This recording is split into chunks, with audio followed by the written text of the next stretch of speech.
सबसे पहले समझना है कि डर हमारी रचना है। पिछले साल में और स्पेशली पिछले 2 महीनों के अंदर जो मेंटल हेल्थ इश्यूज हैं वो कई परसेंटेज में देश और विश्व में बढ़ चुके हैं। तो कोविड एक शारीरिक बीमारी है, एक वायरस है जो शरीर पर हिट करता है। उसमें भी 98% लोग घर पर रहकर ठीक हो जाते हैं। ये स्टैटिस्टिक्स भी हमें पता होने चाहिए कि 98% लोग घर में आइसोलेशन के बाद ठीक हो जाते हैं। 1% लोग हॉस्पिटल में इलाज के बाद ठीक हो जाते हैं। सिर्फ 1% लोग आगे गए हैं। हाँ, वो आंकड़ा बहुत बड़ा है, लेकिन जब हम अपने आप को समझाते हैं तो हमें फिर आंकड़े भी तो प्रॉपरली अपने आप को समझाने चाहिए ना। और वो समझकर हमें अपने मन की स्थिति को निडर और विश्वास से भरा हुआ बनाना पड़ेगा, क्योंकि कोविड से हमें अपने आप को संभालना आ चुका है। हम में से मेजोरिटी अब वैक्सीनेटेड भी हो रहे हैं। बाकी परिस्थितियां भी नियंत्रण में आ रही हैं। लेकिन मन की स्थिति को अगर नियंत्रण में न लेकर आए तो उसका जिम्मेवार तो हम खुद ही होने वाले हैं।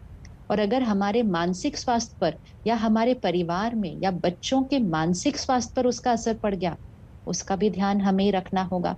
तो इसलिए शरीर का ध्यान रखना हमने सीख लिया है, और अच्छे से ध्यान रखें। लॉकडाउन खुल जाएगा कुछ दिन में, चीजें नॉर्मल हो जाएंगी, उस समय ध्यान रखें कि हम लापरवाही नहीं करेंगे। हम ये नहीं सोचेंगे कि कोविड खत्म हो गया और हम केयरलेस हो जाएंगे। वो सारी चीजें ध्यान रखना है, लेकिन ध्यान रखें, डरे नहीं।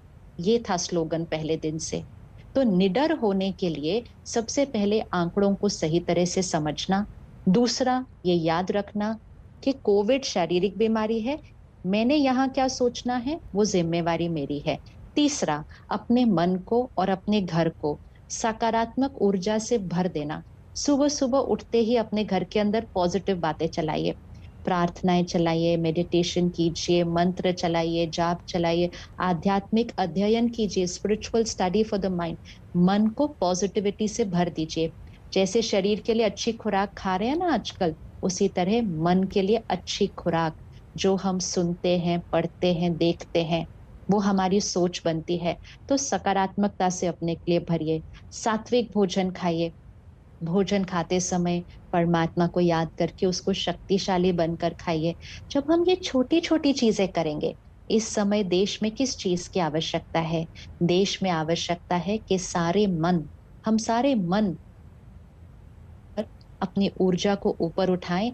वाइब्रेशन ऑफ द कंट्री, देश की जो वाइब्रेशन है उसको ऊपर उठने की जरूरत है, क्योंकि देश में हीलिंग एनर्जी की जरूरत है।